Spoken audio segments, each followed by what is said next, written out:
Hi everyone, we are Team 7. We are to discuss about swine disease classification using deep learning.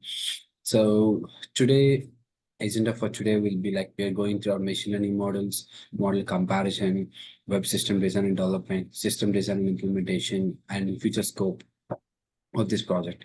So this is the basic roadmap. So we'll just go through over it, like what we did and what's the plan for the future.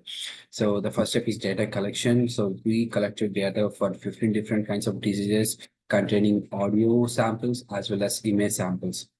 So we got a like specific set of samples from Iowa state websites as well as some veterinary websites. So come to the next data pre-processing. So data pre-processing, data preparation is different for image kind of data as well as audio kind of data. So starting for data pre-processing for audio kind of data, we did data augmentation and data synthesis, and we made sure the data, whatever the augment is validated using SNR ratio. And then we extracted the features. We extract the features as MFCCs. So those MFCCs is the numbers that represent the audio waveforms of the data. So coming to the data pre-processing for the images, the basic step is like we did resizing and we did data augmentation step like flipping and changing the light conditions and other kind of things. So then we extract the features using Inception V3 to make sure to get better results for the classification. Data pre-processing is kind of similar because we did segmented the data into 60, 20, 20 for training, test, and validation process. So the next step comes of model development. So we developed around five, like total five models, three for dealing with audio data and two for dealing with image data. So then we implemented like five metrics for the model evaluation, starting from accuracy, precision, recall, AUC curve, and confusion matrix. And the last step of this process will be deploying models where we develop GUI for the farmer to easily access the machine learning models. So coming to the first proposed model, it's a DenseNet model. So DenseNet is very good, very good with dealing with order data because it's a feed-forward fashion where each letter is connected to other layer. So this connection connectivity pattern enhances feature propagation, resulting in solid feature learning. So as you can see in this architecture, so first we start with input. Input we shown is a waveform, which is an audio data. So then we extract the features as MFCCs. So these MFCCs are being passing through a series of layers, dense layer, a real layer, and some of them like dropout layers. And the final prediction you can see here is that pneumonia. So as you can see in the model summary here, so we have activation, preload activation function to introduce non-linearity, and we have some dropout layers to prevent overfitting. And at the bottom, you can see we have an activation function. Again, the real activation function. Here, the activation function is softmax as a is the final output for the model. And you can see the basic results of the starting basic results of the model. So accuracy of 72%, precision of 53%, recall of 72%, reference score of 63. And these are complete matrix we got for the dense data. So coming to the next model, it's a ResNet model. So it's a residual network. So it's a deep neural network architecture known for effective handling deep networks. Its residual blocks help evaluate the vanishing gradient problem. As you can see in the model summary here, so it has more than 23,000 parameters, and it's contain the most of the complexity and capability of the model. To help reducing the overfitting, we used a global average and dense layer. So to help the reducing the overfit by minimizing the number of parameters that we're going to deal with this model. As you can see in the architecture, similar to earlier, the input is audio, then we extract using MFCCs. This is the architecture for the proposed model, which is ResNet. So this ResNet model contains a full complete parameters. Then we use global averaging and dense layer to reduce the number of parameters. As you can see here, it's predicted pneumonia as a final parameter. Again, so this is the this is summary for the ResNet. So precision, recall, and configuring matrix for this one. So next model is recurrent neural network. So it specializes in processing sequence of tasks such as speech recognition or language modeling. So this particular model deals very well with speech recognition, which might be which might be helpful for our audio data. So it's capable of maintaining memory over time to capture temporal dependencies, effective for analyzing time series data or sequential data like audio signals, where past information influences the current state. I can come to the architecture. So you can see here we have input data, extracted MFCCs, then we pass through an LSTM layer, then drop out to prevent overfitting, then we go through one more LSTM layer and drop out, and dense layer to reduce our number of parameters. And as you can see in the model summary here again, so as you can see a drop out LSTM layer, drop out layer to prevent the overfitting, and one more LSTM layer to properly understand the model, properly understand the data again. And the last density help to overfitting by minimizing the total number of parameters in this model. And the models related to LS image data will be spoken by Ramya. Yeah, so till now Kishore explained models for audio data models. Now we are looking into the image data models, LSTM. We are using LSTM and MobileNet. So LSTMs are a type of recurring neural networks which adopt learning long-term patterns for the sequential data. So LSTMs are ideal for time series analysis, image classification, natural language processing, and speech recognition. And unlike the standard neural networks, LSTMs have an internal memory that allows it to process the information from the last data points in a sequence, and that uses that context to predict the future points in a sequence. So this helps us understanding video and image data in a better manner. Moving on to the architecture, we pass the image data. So we used a pre-trained inception v3 model for the feature extractions of images, and this feature extracted are passed through a layer of LSTM network, which again passes through a dense layer and that are flattened, and and passes again through a multiple dense layers. And you can see the output. Out of 13 image data sets we use, the output is highlighted in this model. Moving on to the MobileNet, next model, MobileNet. MobileNet are a CNNs which are known for their efficiency in terms of speed and size. So this makes them suitable for applications on devices with limited computational resources. So in the context of swine disease classification, MobileNet can achieve this efficiency through the use of depth-wise separable convolutions. I mean, this is a method where standard convolutions are separated into point-wise convolutions with a fewer patterns. Here, if you look into the architecture of this MobileNet, first the image dataset are passed and the extracted features from the Inception v3 are passed through a various layers of convolutional networks where the CNNs are break down into a fewer parameters. At the end, we can see only three parameters, and the out of 13 image data sets we use, the output is highlighted here as here. So moving on to the next. So here in the comparison table, we analyzed machine learning models for the audio classification. So the classification, the comparison is done based on accuracy, precision, recall, and F1 score. So in the previous models, we used SVC, decision tree, random forest, and DenseNet models. But if for the improvement of the models, we use DenseNet, RNN, and ResNet models for the aiming for the higher values. So our improved models have showed a significantly improvement in the performance, where RNN is showing higher values of 81.5 accuracy and F1 score of 80%. So the reason for choosing DenseNet, RNN, and ResNet models is that, next slide.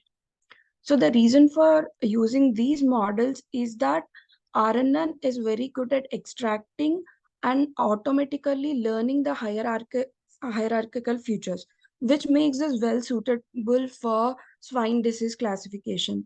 Whereas ResNet model is a deep neural network architecture which mitigates vanishing gradient problem. And DenseNet, we opted for DenseNet models because sorry, because it reuses the features of each layer, addressing the vanishing gradient problem. Moving on to the next slide. We explored image classification models using LSTM and MobileNet as discussed earlier. So these graphs tracks the training and validation loss for both LSTM and MobileNet. Both the models improve over time, but LSTM achieves a steeper descent and lower the loss, suggesting it as a potentially a better choice. And moving on to the next slide. The next slide explains about training and validation accuracy for both LSTM and MobileNet models.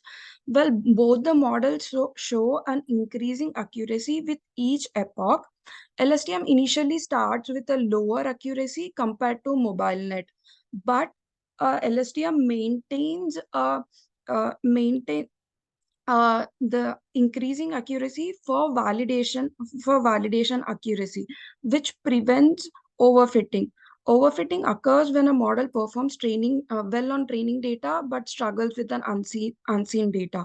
So the opted new models, particularly for RNN for audio and LSTM for image classification, these both demonstrate a significantly improved performance for both the data sets. Moving on to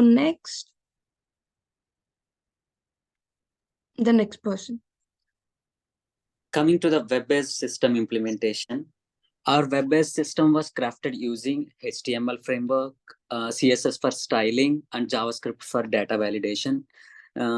Here, data validation ensuring user input integrity, and leveraging MySQL for database management, and PHP for server-side scripting. Our system seamlessly integrates front-end and back-end functionalities to deliver an efficient user experience. As you can see in this picture, our website has 3 tabs on the navigation bar. The first one is the LAN tab, helps users find detailed information about all the 15 diseases. In the prediction tab, a smart system predicts diseases using different models like LSTM, MobileNet, etc. And lastly, we use data validation to make information easier to understand. Next slide, please. Yeah, in the LAN tab, our platform offers comprehensive information on all 15 diseases sourced from Iowa State University, providing users with essential insights to better understand. This knowledge empowers farmers to make informed decision regarding disease management and facilitates the selection of appropriate immediate action to address any damage on swines. Next tab, please. In the prediction tab, access to this page is restricted to authorized users only, ensuring privacy and security. Authorized users are granted the ability to upload various types of data, including audio, image, and video files.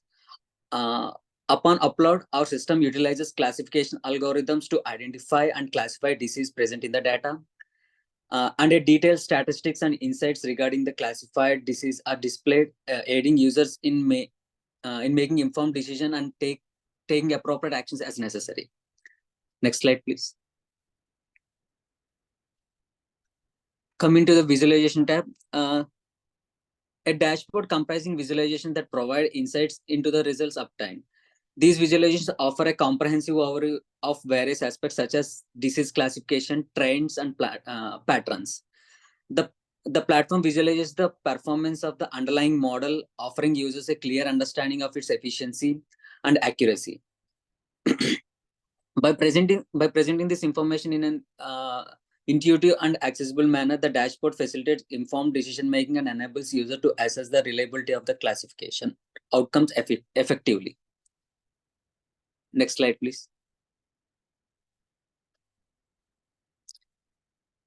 This is the architecture of the web-based implementation. In our GUI, users can easily upload audio and image data. In the first one, this is the audio and image data, and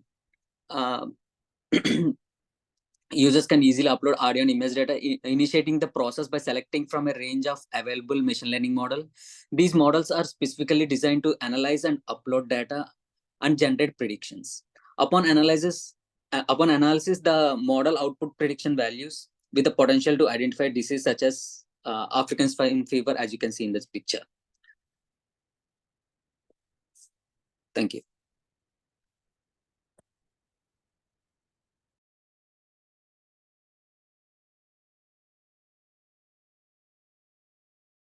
Well, coming to our system design architecture, here we collected both the audio and image data, storing them in a database. Subsequently, we performed feature extraction on integrated data. And for audio files, we utilized MFCC, and for image files, we extracted pixel features. This process fell under the data integration phase. Well, following to this data integration, this complete integrated data was utilized in the GUI process, where each model was categorized. Under the audio domain, we employed three types of models in which they DenseNet, RNN, and ResNet. For image data, we utilized two different models, LSTM and mobile v2. These implementations were carried out within .py files where link classifications you can see in the data integration part. The later part, which was we concluded by using visualization phase. Subsequently, these visualizations are generated separately for both the audio and image data. The pipelines to develop the simulations part, where virtual graphs will be displayed.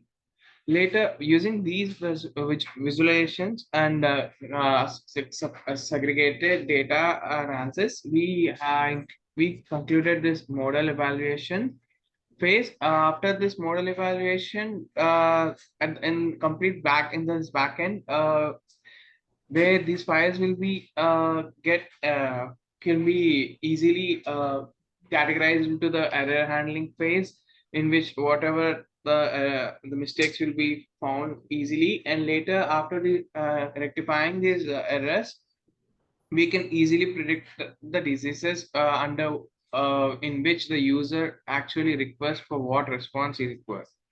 And later these results will be displayed in the HTML by using the HTML and JSON part. This framework will be displayed in the front end part.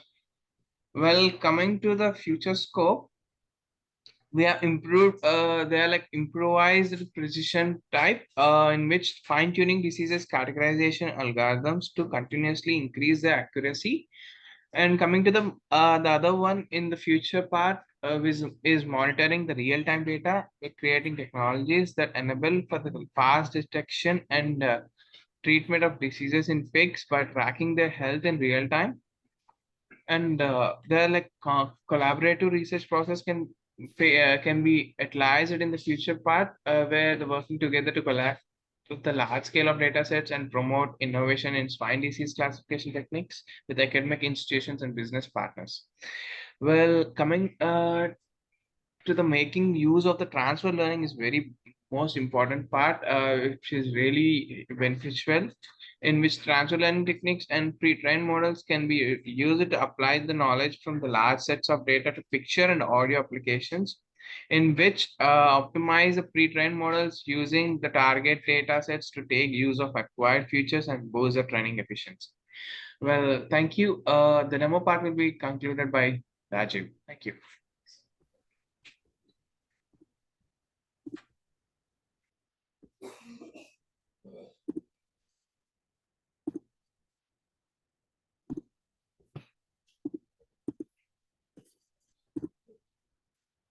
Demo part.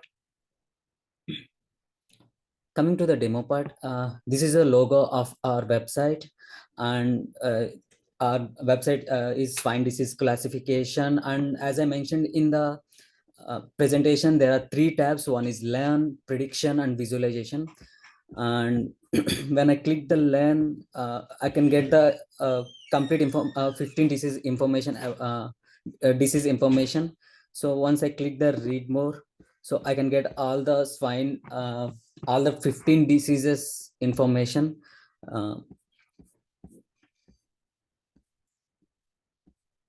Like this. And coming to the predictions, here the login screen pops up, and so in the backend, I have maintained the MySQL database. Once I click the login, so I have to upload image here. For example, a dry skin, I'm uploading the dry skin image. So I have to choose the model based on DenseNet, ResNet, RNN, LSTM. Here I'm choosing the LSTM model. So here we didn't find any data. So once we upload the image, the model is LST. So the prediction value is dry skin. Coming to the visualization part. So these are the visualizations like AUROC curve and confusion matrix for the complete project, and accuracy curves indicating overfitting. Yeah, that's it. Thank you.